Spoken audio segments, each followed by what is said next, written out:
Hello, hello out there, everyone in Facebook world and wherever you're looking in at.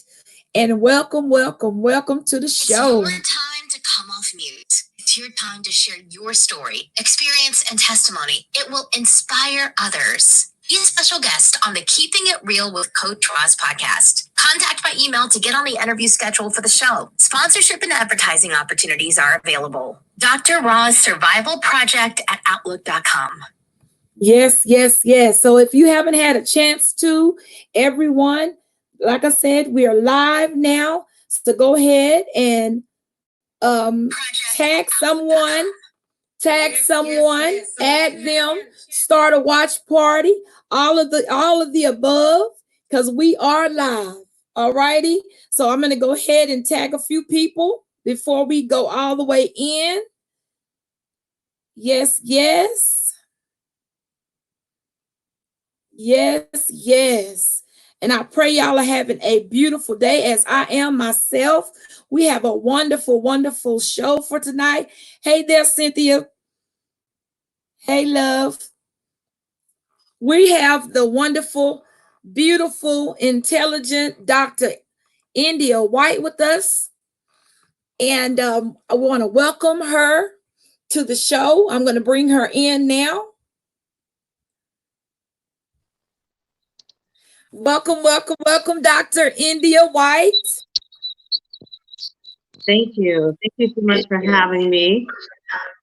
Oh, it is my honor. It's my honor. Go ahead and introduce yourself to the people. Anybody that's following me on Facebook or anything, or even on this particular one of the platforms, you should see her bio, and we're going to talk a little bit about, but you can tell them a little bit about yourself. Uh-oh. Okay, guys, we have a little bit of technical difficulties. So we're gonna wait till we can get her back in. But in the meantime, like I said, go ahead and share, invite. I think we're getting her back on. Here she is. Anyway, okay. Are you guys able to hear me? I can hear you. I can't see you yet. I think we had technical difficulties. Can you hear me now? Yes, we did. We lost you for a minute, but she's back. Okay, so I'm just gonna tell you. Okay. Yeah, so I was saying my name is Dr. India White. I'm a motivational speaker, an author, a national ed consultant, and a new I have businesses. I love to inspire people with speaking engagements. I like to write books and empower others to write books. So I'm grateful to be on the show because my goal, my objective of being here is to share my story and to convince everyone that they can overcome anything. So thank you so much, Dr. Roz, for having me on your show. Oh, it is my honor. Thank you so much for being on the show. And so I want to tell the audience that's listening in a little bit. We were able to connect because we both are on a collaboration together. And I'm just, as I told her, I'm very proud of the accomplishments that she's made and she's given to our world. We all go through something, and to see her go through things and then turn around and inspire others, I salute you for that. I do. I salute you for that. And she's, like she said, she's written books. I have one of her books here that I've popped open. It's called Double Trouble. Let me see. I think I got a double for your trouble. For my trouble is what it's called. There it is right there. Double for my trouble. And I began to pop this bad boy open and read some of the good nuggets. I think my favorite part of the book is where you talk about Elijah and Elisha. Mm-hmm. Yeah. So I'm not gonna give everything away on the book, but I want to give y'all a little nibble so you'll have a taste for it, so you'll be able to order it yourself. But will you talk to us a little bit about how God gave you the vision for that, or how he, just a little bit about Yeah, Dr. Roz. So Elisha and Elijah they've always been close to my heart. I'm sure because I've written books and books, and I don't know exactly what part I wrote in there, but I can tell you it all started when I first got saved, was born again of water and spirit. I was baptized in Jesus' name. I was filled with the Spirit of God where I spoke in tongues. It's a beautiful experience. If you've not experienced that, it's something you should definitely kind of look into. But anyway, so I was on my new convert journey, and the Lord began to deal with me about Elisha, the double portion. And I had a wonderful mentor in the Lord in the apostolic faith. And I remember one time I went up to her and I said, "You could be Elijah and I'll be Elisha." And I just said it jokingly, right? Well, she came back to me that next and she said, "Well, the Lord overheard you. He had something to say about what you said." And the Lord began to deal with me in a very intimate way. He wrote me a whole letter about being an Elisha unto him. It was intimate. I cannot share on social media what the Lord said, because that's between me and the Lord. I can tell you that that one encounter blossomed into experiencing double for my trouble in my life. And just like Elijah, went on doing miracle signs and wonders. And after Elijah departed, Elisha said, "Where is the Lord God of Elijah?" And then he took the mantle up and he smote the waters of Jordan, I believe it was, and the waters split open. And so it was then on that because he had humbled himself and served, that he received a double portion.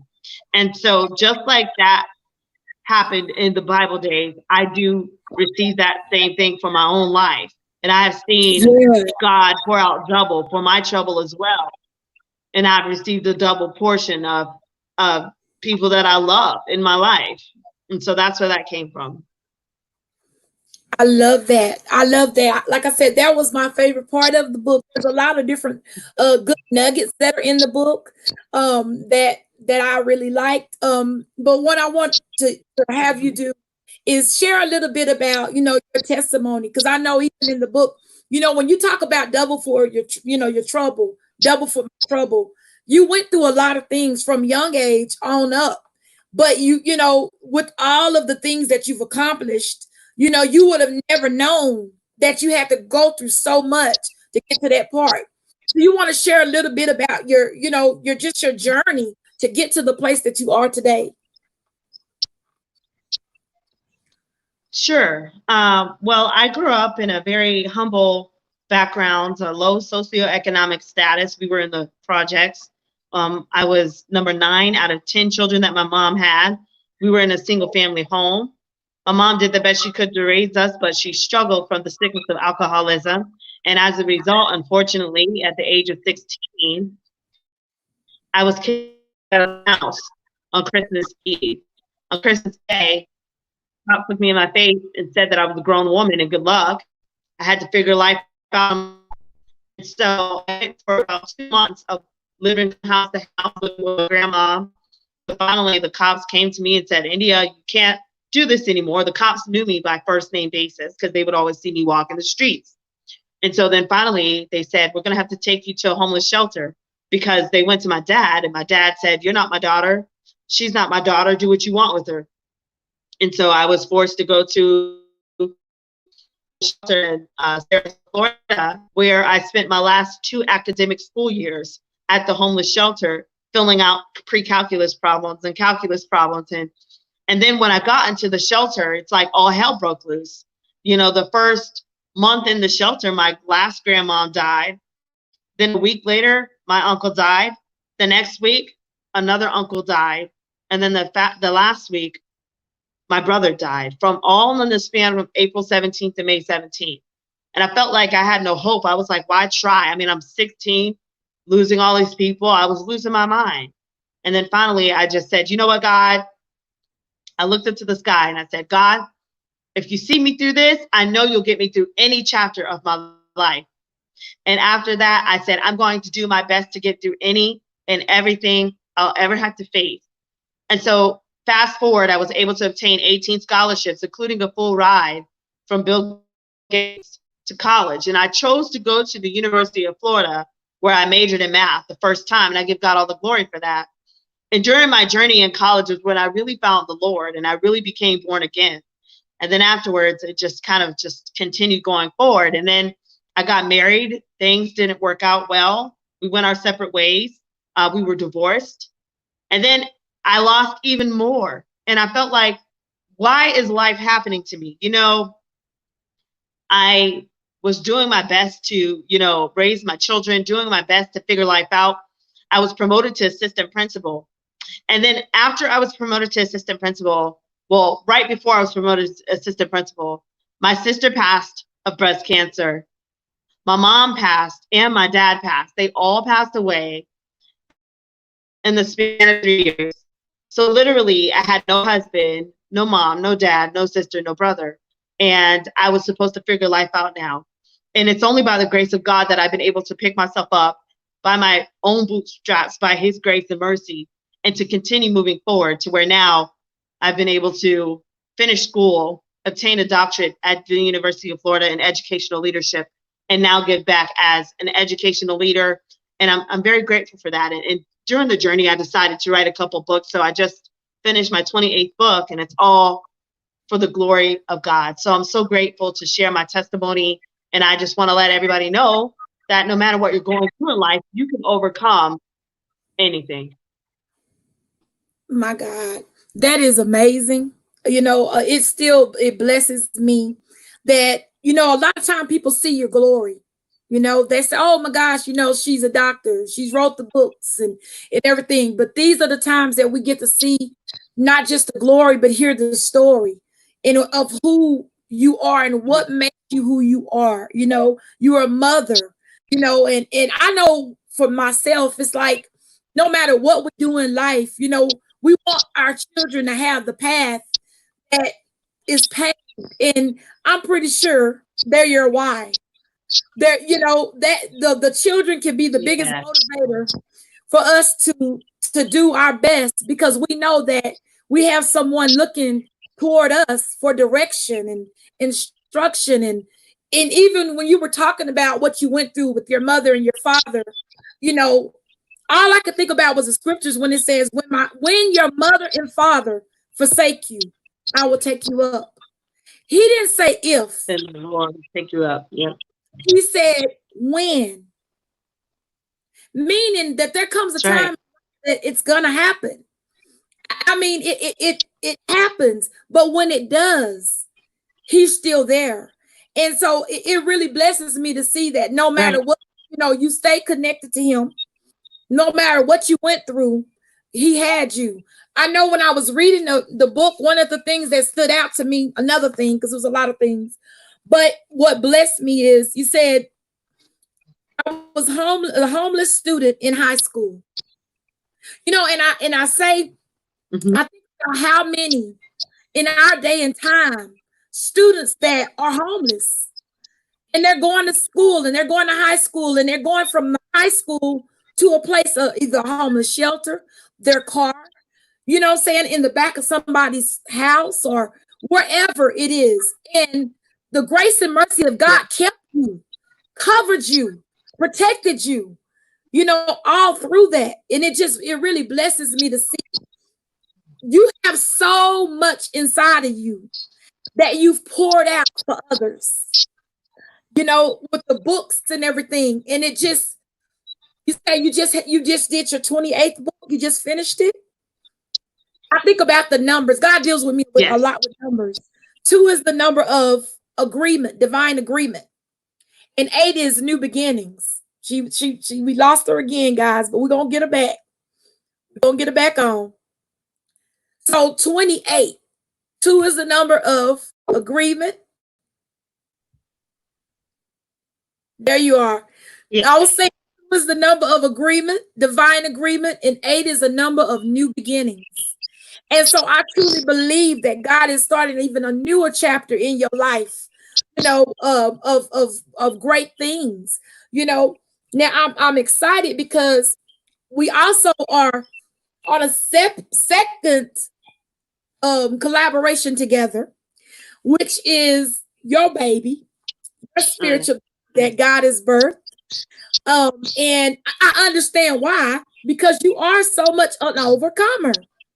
And you want to tell a little bit about that and how God gave you the vision for that, and moving forward for that, the collaboration and that. Sure. So I'm excited. I've been challenged to kind of just come out of the box a little bit. I know I've been a part of many other collaborations and things. The Lord has started to push me, and I thank God for Taria and her influence in my life, because she really kind of pushed me as well. And the Lord just kind of, he was just dealing with me about a book collaboration, and he just gave me the title, and he's like, The Power of an Overcomer. And I was like, okay, let's see. And I mean, I put it out there, and I only had room for 20 people, and like 40 people signed up within like 2 days. And I was like, okay, this definitely has to be God. And it has been going very smooth. And because we have a lot of first authors, they're going forward now to, give God the glory and the time God has given them. So I'm super excited about it, because to share the testimony about it. All walks of life, got countries involved as well. So not just Americans. So grateful that all of these people have been to me, so that they can give God time through this book collaboration, collaboration in the overturn. And so it'll be launched sometime this summer. I'm super excited about it, and I give God all the glory for it. Yes, I'm excited as well, about it. Like I was saying earlier, guys, we got connected on being on a collaboration, and I call it the sisterhood, warrior sisterhood. Even be on some shows. We'll need to be on shows and stuff as well. Yes, most definitely. But we were doing the Stepping Into Your Territories, which that book we completed, and it's out. And you guys will be able to find the links on her page as well as my page, to be able to get you the book if you would like. I call her Queen Janelle Harris is the one who birthed that vision, and so we want to give her kudos, because thank God for her, we were able to be connected. So we thank God for her for that. But there's so many different things that God has done, and He's doing, and doors that He's opening, and I'm so excited. Right when we met, you were just finishing up your doctorate. And and I think that is awesome as well. There's so many accomplishments. I mean, I'm just like, wow. We lost her again. She's gonna come back, I'm pretty sure. But guys, and anybody that's streaming, that's from your laptop or even your phone. One of the things that I've learned, and me and my husband have learned, is Google Chrome works really, really good when you're trying to stream in on this particular platform. If you have Google Chrome, it really helps you to stay on there even better. Hold on, let me see. Where'd she go? But that helps you. So if you're on a laptop at home and you're trying to figure out how to stay on, Google Chrome works really good. Yes, it does. Can you ask me now? Yeah. So let me tell you, I just want to encourage everybody that is stepping out on faith, like Rosalind, Dr. Rosalind, or anyone else that is trying to do anything online, whether it's YouTube videos or a show or whatever. Please expect that there will be technical difficulties, and it's not your fault. It is absolutely okay. I have been on many shows in the last several weeks. I have done many Zoom conferences, and I can tell you there has been glitches everywhere, because one, you got many schools that are using the same broadcast, and so therefore the streaming is going to be wild. Okay, so just know that it's something to expect, and that it's okay. It's a part of the journey, and all that counts is that you put your best effort forward and you finish, you make it happen, and that's exactly what we're going to do with this broadcast today. So that's right. That's right. There's nothing that's going to stop you. And the title of this particular show was "I Got My Voice Back." And the reason is, a lot of times, sometimes the enemy tries to mute you. We're talking about coming off of mute. You know what I'm saying? He literally tries to mute. But when God has given you something inside of you to speak to the world, no devil in hell can stop it. Right. He can't stop your voice from being heard. Nope. And I know for me, some people are like, why is she so radical in her faith? And I'll tell you why. So when my brother died and I was homeless and I was crying tears at the homeless shelter, grieving my brother who passed away in a car crash, and I didn't get to see him. We were supposed to hang out the day he died. We were supposed to go and see Star Wars 3. It came out May 17th, 2002. And I remember being so heartbroken because that was my brother, and the devil took him from me. And so I said, I'm going to sit back in my life and allow Satan to just wreak havoc and take stuff and then not fight back. And so I said, what is the best way to fight back the enemy? Say there is a devil, which I believe there is. What is the best way to fight him back? See, the devil is busy. He steals, kills, and destroys. So what I want to do is I want to destroy his kingdom. So I steal back souls from his kingdom. I take back those things that he took from me and from my family members. And I help to build other people. That's why I try not to tear down people with the words of my mouth, because I don't want to be an agent of Satan. Yeah. I want to build, because God did not send us to tear each other down. He sent us to be gentle, harmless as dove, and gentle as, just like harmless as a dove. And I think he says gentle as a scorpion, something like that. I don't remember. Excuse my lack of knowledge. But what I'm saying is, I've always said, Lord, how can I please my God? Because Dr. Roz, at the end of the day, we are all striving, for us believers, we're all striving to hear God say, well done, no matter where you are in your path, right? So what does it look like for me to just sit back and relax and not realize that there is a devil in hell that is trying to take my family and that is trying to take from me the promises of God? I don't have time. And so that's why I decided to raise my voice and to do something about what the enemy had been doing. See, I've been abused by many people, unfortunately, that have tried to mute me. No matter where I go, there's always somebody in the crowd that thinks I need to be quiet, shut up, sit down, go to the back.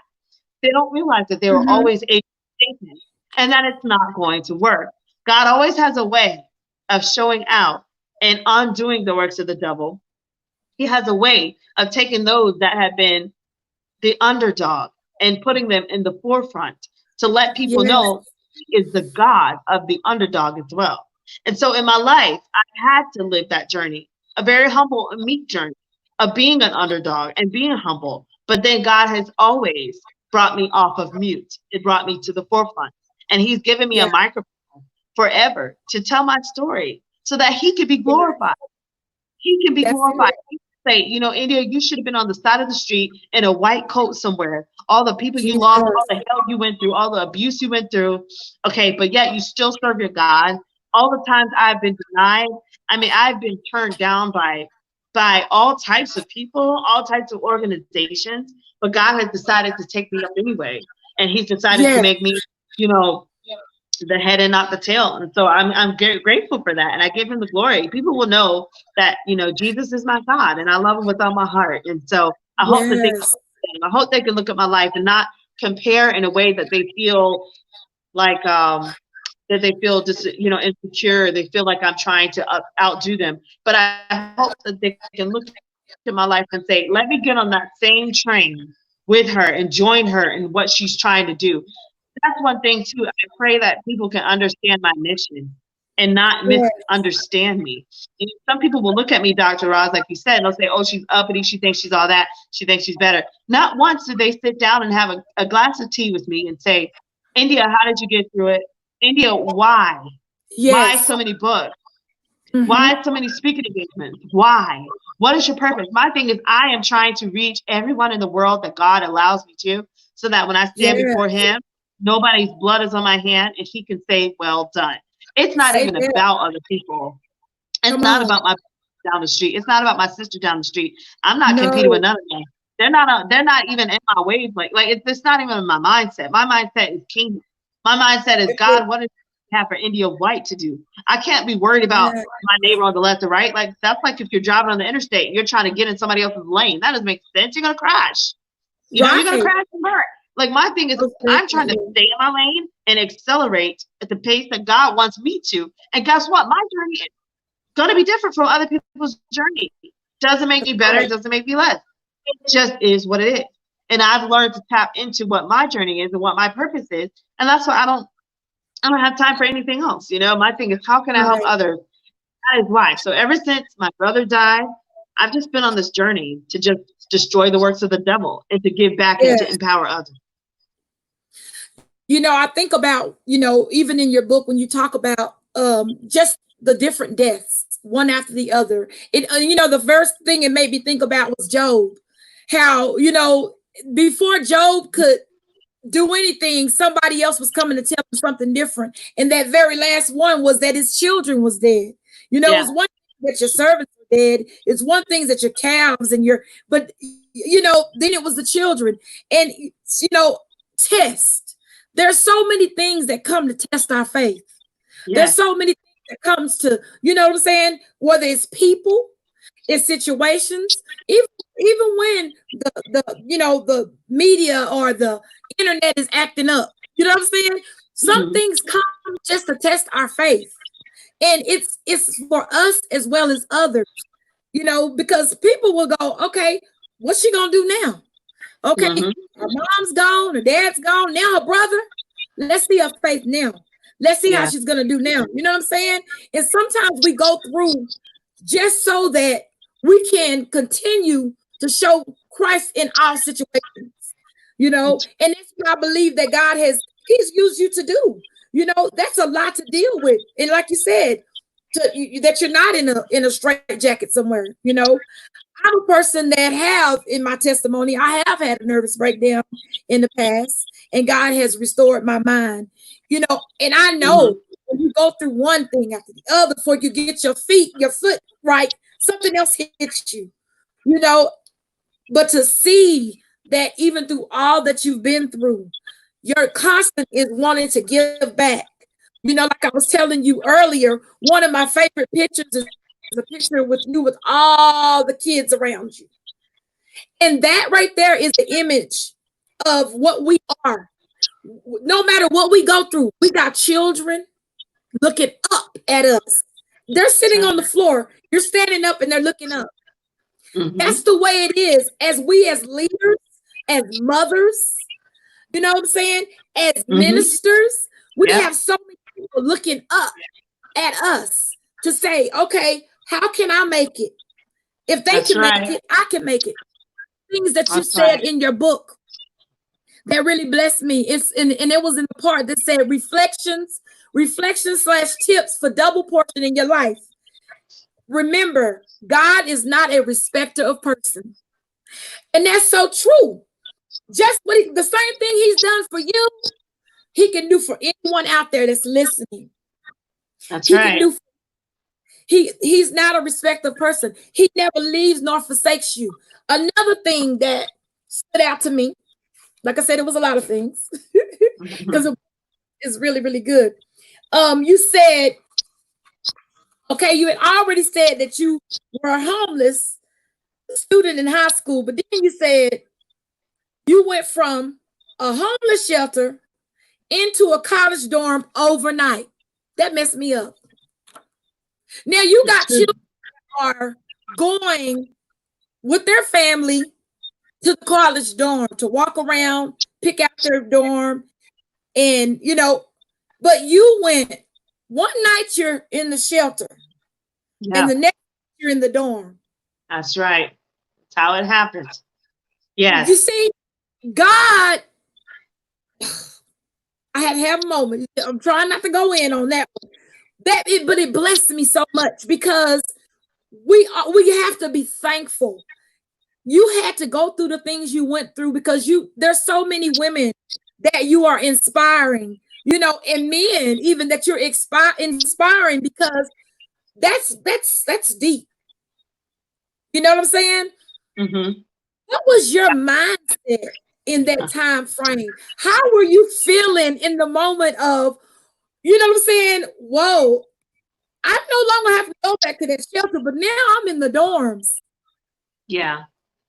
So it's funny you said that because I drove by that dorm today with my children and I My told my goodness. kids, I said, you guys want to know where mommy stayed at when I was in college?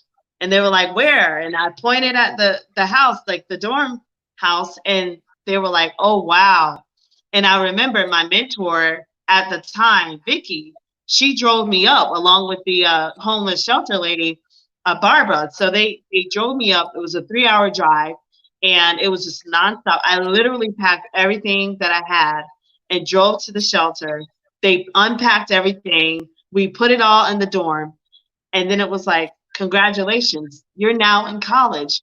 And it hit me. And then I just boohoo cried. We couldn't do nothing but cry and say, Yes, Lord, we couldn't do nothing. It was a church service. It was a church service. We I know it cried and was. sobbed. And the It's almost chains worked broke out. off of me. Yes, the chains broke off of me. I could not stop. I was thinking of my brother and how I know I got to make it for him now. I was thinking of the Lord and how he kept me all those 2 years when I could have Jesus. committed suicide. I could have done so many drugs or anything. The Lord kept me when I was alone Yes. in that pit, just like Joseph. He kept Joseph and he kept me. And I said, Yes. Lord, thank you, Jesus, for keeping me. And then it was like, now what, God? And then he started bringing my friends and started putting the pieces one at a time.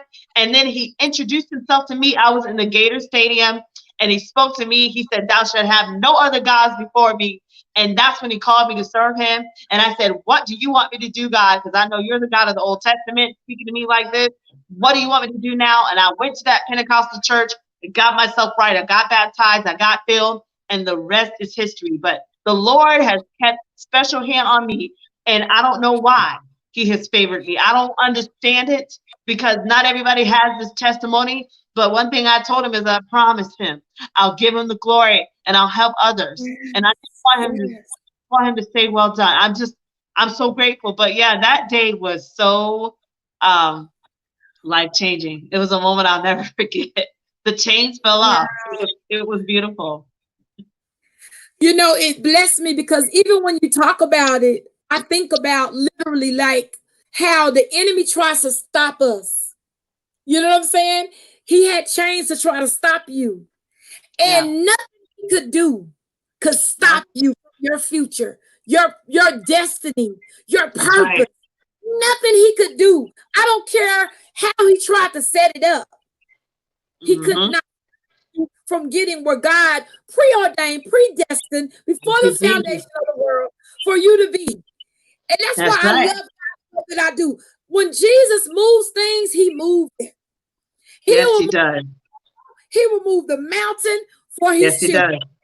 And Yes, he I does. love it for that. It blesses me indeed to know that God sent you by there today. To know that you were able to show your children, you Yeah. know, tell me a little bit about, for the ones that are listening, that are single moms. You Um, a lot of things and you have children and you're a single mom. How, share with the women that are listening that are in that place where they feel like, I can't do this. I want to do it, but I'm working and then there's school and then I have my kids. I don't know yeah. how this. I want to Yeah. just give you a moment to really, really talk to someone. Tell us a little bit about what you've experienced with that, and then share with the women how they can, move forward even with their children. So, Dr. Roz, I'm going to take it back to when I was separated. My marriage was not the best. I was a young girl trying to figure out how to love a very strong-willed man, and we were both very strong-willed, and we both did things wrong. And long story short, it led to me being separated and pregnant. And I was homeless actually when I was separated. I don't tell this part of my story a lot because people don't really ask, but I was homeless when I was separated, and I had to stay with the former student of mine because I had nowhere to go because my husband told me, I don't want you anymore. Figure it out, right? And so I had our little one, and then I was pregnant. and I was homeless. And I said to myself, how did you get in this situation when you have a college degree, but yet you're back at square one? How did you get in this?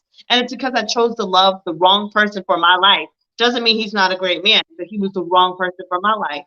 And long story short, I found myself making excuses saying, I just can't go back to school. I just can't do this. I just can't do that.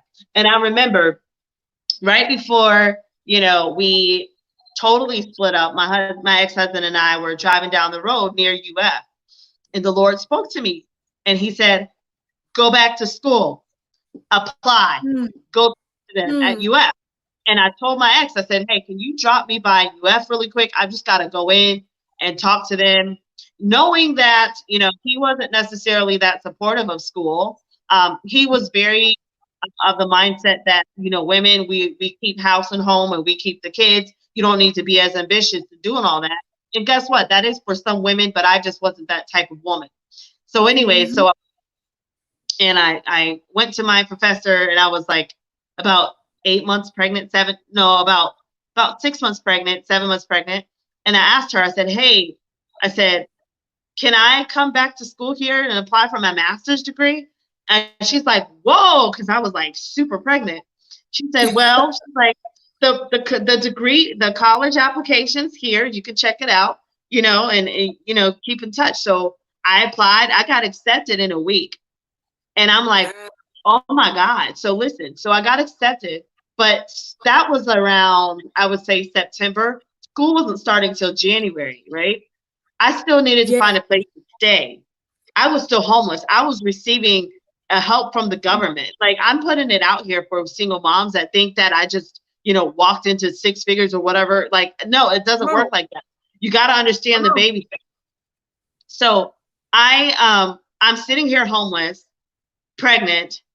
I got accepted to UF, and I still don't know what to do. So I'm in the middle of receiving handouts, and I'm in the middle of, walking into a college dorm again, or a college classroom. So I decided to take a risk. The Lord spoke to me. He said, I'm calling you to move. So he moved me, and I moved to Tampa. And when I got to Tampa, he said, go into teaching. I've got some things for you. I took a step out by faith, y'all, and I went back to school. It was between going back to school, not having a job for like 3 weeks, and then landing a teaching job that I was able to then pick myself up back up again. It was so difficult. I was looking a 3-year-old in the face and a newborn in the face. By the grace of God, I was given a babysitter who had graduated from the former student that I was mentoring, and she babysat for me. And I'm telling you guys this because it was not an easy road. I thank God for her because she was just gold. She was gold. And she would watch the children while I would go to work and while I would go to school.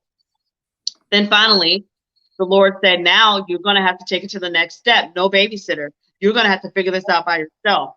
So I had to then figure it all out, take the children to daycare, figure out my work schedule, everything. I was scared to death. I was used to being a wife. I was not used to doing all this, being strong and doing all this on my own. And then I got word that my sister was sick. So about a year or so later, I was finishing up grad school, and my sister got sick of breast cancer. And I would go in and visit her. We took a last selfie, not realizing that last selfie was 3 weeks before she would die. It was the wildest thing in the world. So I'm going through trying to be a single mom. And I remember talking to my sister before she died on her deathbed. And I'm like, sis, I don't know what to do. I mean, I've got these kids. I'm by myself. My ex isn't here. I don't know what to do. And I'm crying to her as she's being the rock for me on her deathbed. And she speaks to me. She says, girl, you are a strong Black woman. I don't ever want to hear you complain or say that you can't. She said, I raised 5 kids by myself, put them in a house, seen them through school. Don't you dare tell me that you can't do it. She said, if I did it, you can do it too. I don't want to hear it no more. And I mean, it stood me up, and I was like, oh my God. It was like she committed me to be great. She committed me. And then she said, her last words to me, she said, you said you're a teacher, right? I said, yeah, sis. She said, then be the best. And then she said, love you, sis. And that was the last conversation I had with my sister before she lost her fight to breast cancer. But I took with me her spirit and her strength because I didn't have that strength.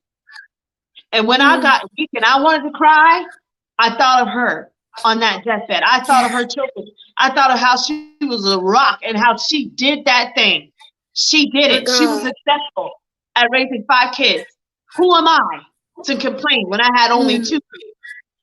And I said, you know what, India, you got to make it happen. So after that, I started writing books and I started to just climb the ladders of academia. I applied for assistant principal and I got it. I was leading 2,500 students at a high school, 200 teachers with 2 children, ages 3 and 5 as a single mom. No Yeah. excuses. No excuses. And when I got tired, I would cry. I would lay on my bed and cry it out and get up and wipe my tears and say, no excuses. Next task. Next task. All the way up to just recently, I was thinking of my mom. My mama told me on her deathbed, she said, baby, promise me you'll get that doctorate for me. I said, yes, ma'am, I promise. We worked out all bad blood. We forgave each other. Look at So God. beautiful. We forgave each other. It was so beautiful. The peaceful ending was so nice. And I said, yes, ma'am, I promise. And I remember when I was working on my qualitative exam, it was 94 pages. And after I submit and passed, I remember just laying on my bed, crying my eyes out, saying, God, Lord, thank you. And thinking of my mom. And I said, Ma, I'm getting closer. I'm doing it, Ma. I'm going to do it for you, Ma. I promised you. I'm going to get that doctorate. And although she could not live to see it in action, it came to pass. And that's what counted. And so I want to encourage all these single moms out there. Yes. It is hard as hell. I'm not going to sit here and lie to you. There's times you won't know what you're going to feed your children. There's times you don't know when you're going to get diapers, where you're going to get diapers from. I went through a time where I was begging people for $3 and change at gas stations just so I could get enough gas to go down the street. But yet people look at my life and they think, oh, how did she get so blessed? They don't know the valley. But the secret is you got to keep God in the valley with you. And you got to trust and believe that God will bring you into a place of wealth and a place of prosperity after a while. He will bring you into a place of abundance. But sometimes God's got to trust you with poverty. He's got to trust you with struggle first. And you got to show him that, Lord, I'll be your God when I'm homeless. Lord, I'll be your God when I've got $2. Lord, and I'll be your God when I've got more than enough.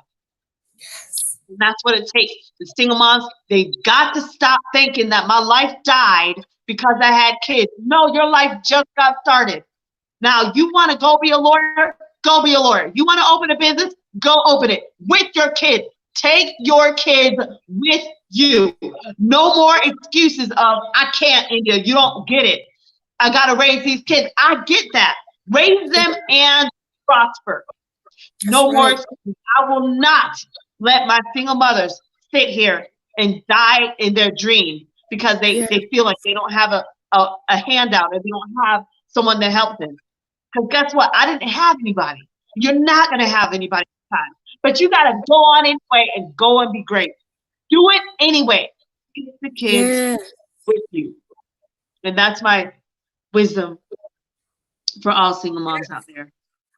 That blesses me. Even when I hear you talking about, your sister, and I saw you transform just talking about, the exchange. And, I believe that God gives us people that help us push. Yes. That day, that moment, that time with your sister, she birthed the warrior. You had already been a warrior, but you were a silent warrior. You were a silent warrior. You may have had even a little bit of timidness, but she gave you a voice that day. She said she had to shake you, girl, and now, whereas you probably was used to maybe, because you were, I think you said you were the ninth of 10. Am I correct? which 9 Yes. is deliverance. But don't get me started on my numbers. But that right there, you're a birther. That makes sense to me now because you're the 9th. You're a birther. You birthed 28 Mm. books. You're a birther. You make things happen. Where other people talk about it, you be about it. And so what I saw is your sister, even at her last breath, at her last times, she took enough power within herself to say, I got to give this to her. Yeah. Something that no matter what, when you want to give up, Mhm. you hear her telling you, you got to do this. When Yeah. you and that's the same way with these single mothers out there, even the married mothers out there, because sometimes you can be married and feel single. I was like that Yes. before.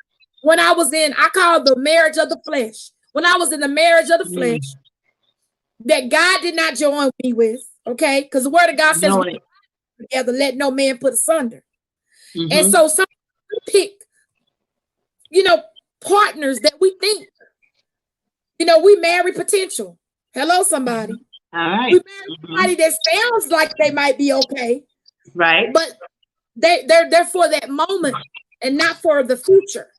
And so I Right. thank God for all the things that He walked you through, and then even to hear what you were saying about your mom. You know, the beginning, you started off talking about how she put you out, and there's somebody listening that probably had a really hard day on yesterday. Or not yesterday, Yeah. but today. We are on Tuesday. On because they're not talking to their mom, or they feel like Yeah. they can't because they whatever happened in the past. But what you just shared speaks volumes because y'all got it right. And We did.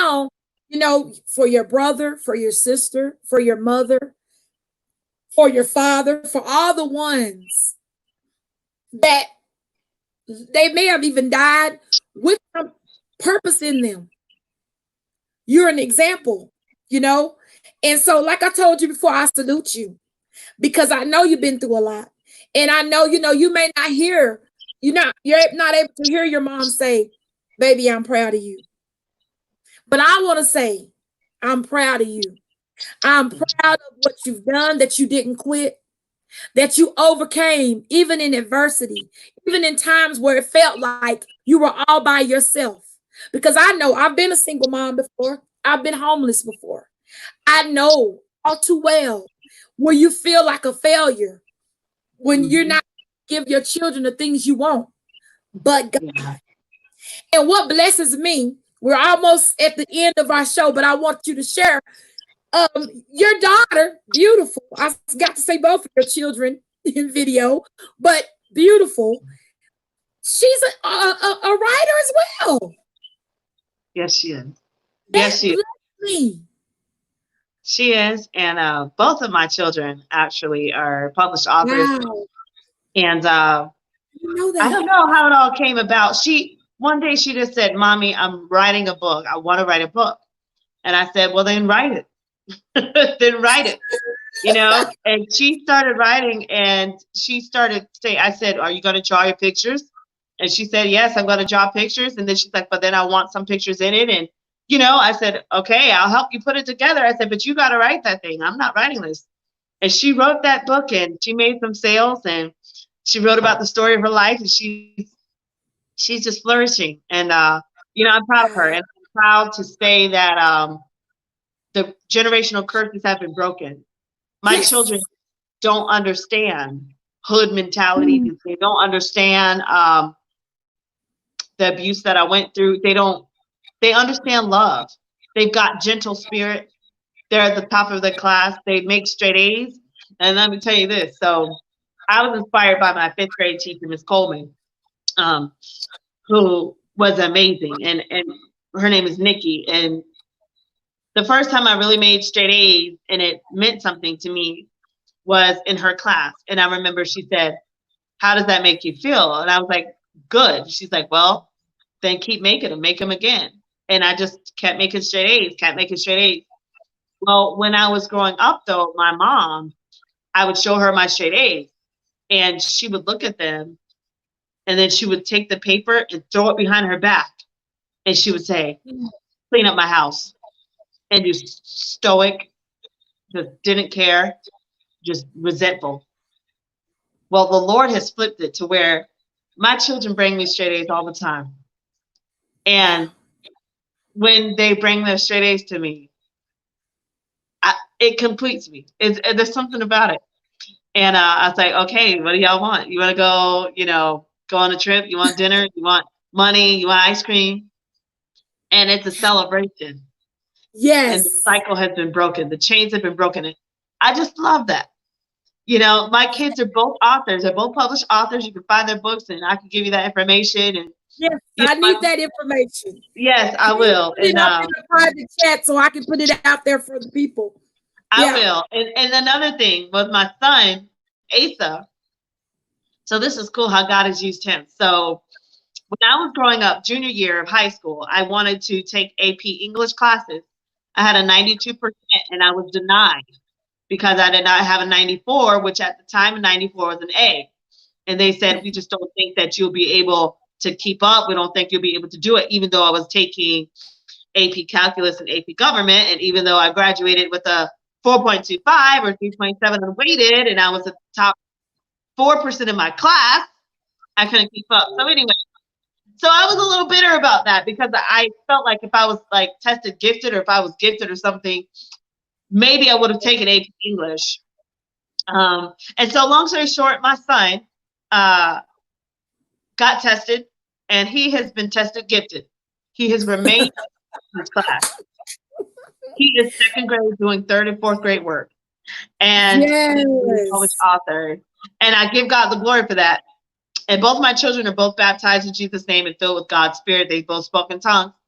They both hear from the Lord, and they love God. And so I share that because it's like God has redeemed. Like, it's like he's restored what was taken from me through my children. Yes. Beautiful. And so I want to encourage every mom out there that might say, God, like, you might be frustrated because you have kids, and you're like, I feel like my life is slowed down because I have my kids, or I feel like I can't do what I want to do because I have my kids, or I feel like a regret because I had my kids. I want to encourage that mom out there and say that in your child lies a nugget of gold. You just got to find out what it is. You should be thanking God that you have kids, and you should be grateful, even in times of frustration, because something powerful will come out of the relationship with your children and what God will do through them, as long as you allow God to mold them in the way that he desires. It will, I'm telling you, it will come back to you tenfold. Yes. Oh my goodness. This has been a wonderful broadcast. And I definitely got to bring you back. I mean, I'm just saying, it's got to happen. Because there's so many things that you've shared, and I know that I'm going to be getting some questions. I know I'm going to be getting some, some things. People are going to be asking all types of things. I'm starting a lot of mentoring and things to that factor. Trying to help mentor other women, and again, I thank you so much. I'm so honored that you, with your presence. It has been wonderful. I'm telling you, I had to get off a few times. I got a little teary-eyed over here. Just how good God is and the things that he's done in and through you and through your process and everything. And so for everybody out there that's listening in, how can they reach you? I'm gonna put it on. So yeah, they can reach me, Dr. Roz. They can reach me on Facebook. It's going to be facebook.com/Miss India White. That's MSINDIAWHITE. They can also reach me through LinkedIn. That's going to be /The India White. You can reach me through Instagram. That's Indy238. That's INDI238.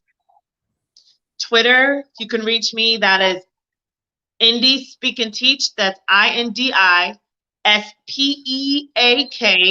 the letter N, and the word teach. And then my YouTube channel. Which one is that one? The last one? Indy Speak and Teach. INDI Speak as in the word speak, the letter N, and teach the And word. that's on Instagram? That's Twitter. Twitter. Okay. Yeah. Oh, look at that. And that's on Twitter. And then my YouTube channel, they can subscribe. It's India White 123. Okay. Twitter. Oh, and my website, sorry. I'm going to put your website up next. Let's do that. Okay. Yeah. Yeah, my website is www.india-white.com. India.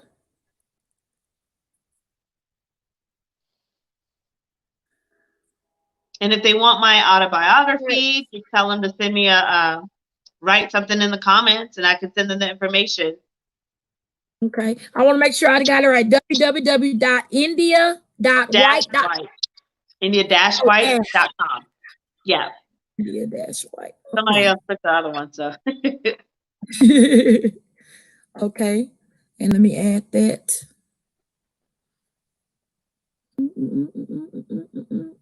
That way, if anybody wants to reach her.